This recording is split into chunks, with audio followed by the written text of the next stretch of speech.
chased from afar to try. Your arms are too weary to reach the unreachable star. The quest, otherwise known as the Impossible Dream, from the Broadway musical The Man of La Mancha. Love that song, always have done. In the play, it's a story of a man, an old gentleman who's crazy. We know he's crazy because he has dreams. And dreams are for young men, young impetuous youth. But he refuses to give in. He has his dream. So he becomes a knight errant to go out and vanquish the foe and to lift up the downtrodden and to eliminate all wickedness. It's a great story. You know he's crazy. Well, if being crazy, if you're an old man, you have dreams, you're crazy, I am certifiably loony. For that reason, at least. Because I've had a dream since I was in high school. I had a car, a cute little car, bought it from my brother, 1939 Mercury. And it was the kind of car you'd want to restore because it was nice lines, good little car. But I saw inside of it there was a sports car trying to get out. My dream was to have a sports car. And so I got a pair of tin snips and a hacksaw. Later on I got a little welder and I pursued my impossible dream. It needed to be a convertible, so I took the top off. Later on I put another top on, but I cut it down. I chopped the top, as we used to say. And the top looked good, but then the body was too thick.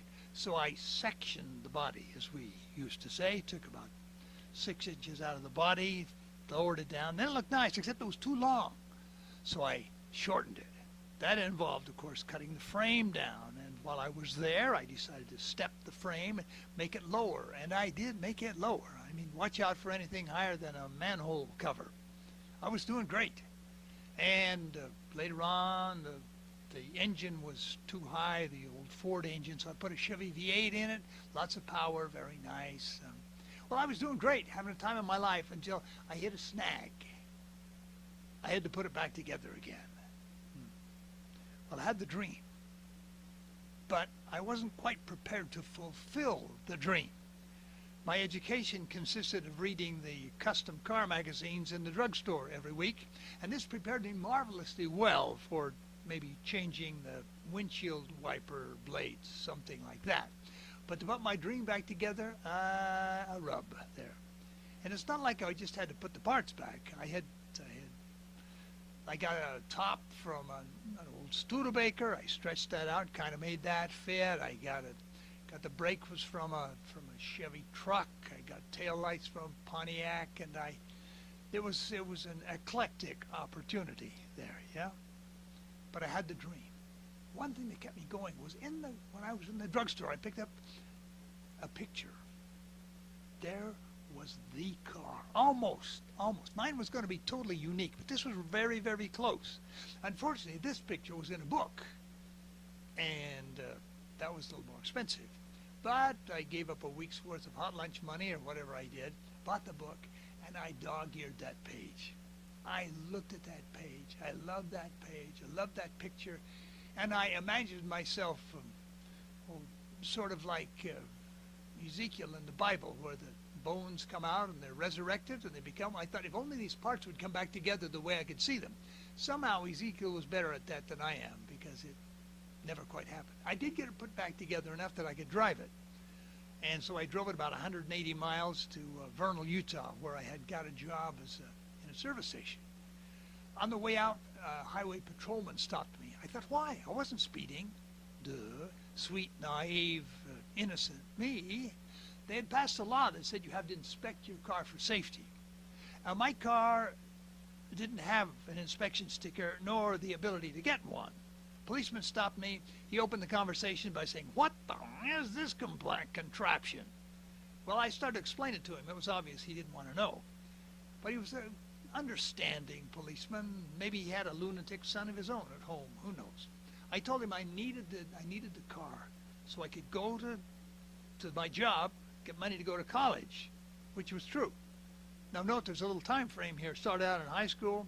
Since then, I've served a mission. over to college, I'm still sort of chipping away at this project, bending, welding, fixing, dreaming, looking at my picture, right? Well, it was a great dream. But college is busy. You got to study. You have to go wife seeking, which I was successful in doing. Then you graduate, you get a job, and then you've got to provide and protect this family. All takes time. So I was wise. I gave up my improbable dream, and I put it away. Sort of. A few years later, I'm in Southern California giving a presentation there, songs and stories. Next morning after the show, I go out jogging, which is my usual habit in the morning. But in this part of Southern California, it's nothing but pavement and industrial and garages. I'm jogging along. I happen to take a look to the left. There happened to be a body shop there, a car body shop. Happened to have the door open. Happened to be inside of that garage, the car, my vision, out of the book I had dog-eared, sitting right there. Left turn, quick run over, puffing and wheezing and saying, how? What? Whose car is this? The mechanic said, well, it belonged to some guy up in Pasadena. He had it in a garage forever, half a century. Some other guy bought it. He wants us to fix it up. You like it? I said, like it.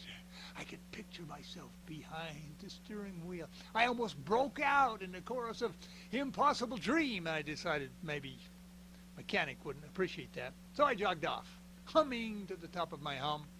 I had seen my car, at least, or almost my car. Well, still not finished. But I went to by the garage, the storage place, the hiding place I have for my car. No, I didn't get rid of it. I kind of patted the fender and I looked at it and I said, you know, it's still in there. The sports car is still trying to fly. Who knows? Maybe one day, or maybe I'll just be another crazy old man. But the world will be better for this. That one man, scorned and covered with scars, still strong with his last ounce of courage to build the unbuildable car.